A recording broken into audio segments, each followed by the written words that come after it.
জয়, হ্যাঁ? কলকাতা খুব বড় শহর না? খুব বড় আর অনেক লোক। আমার তো কোনোদিন যাওয়াই হয়নি। আচ্ছা, আমরা বিয়ে করিনি ম্যাডাম, তারপর তোমাকে নিয়ে যাবো। আচ্ছা, কলকাতায় পৌঁছে কিন্তু আমায় ফোন করবে। আর যদি মোবাইলে না পাও তাহলে ল্যান্ডলাইনে করবে। তুমি বরং 3বার রিং করে কেটে দিও, তাহলে আমি গুছে যাব। ওকে, ঠিক। কি হলো? না না, কিছু না। তুমি একটু চালাবে প্লিজ। হ্যাঁ, ঠিক আছে।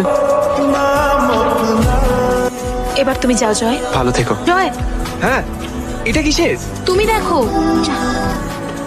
Our all agriculture dependent on rain.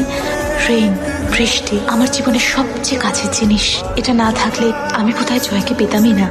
Thank you rain, thank you umbrella. ছাতা কই? ধ্যাৎ, সরু, যাবো। একটা কথা বলার ছিল। এখানে বৃষ্টির মধ্যে? একটা জিনিস দেওয়ার ছিল। থ্যাঙ্কস। কালকে এই সময় এটা ফেরত দিয়ে দিও। এটা আমার মামার ছাতা। Thank you.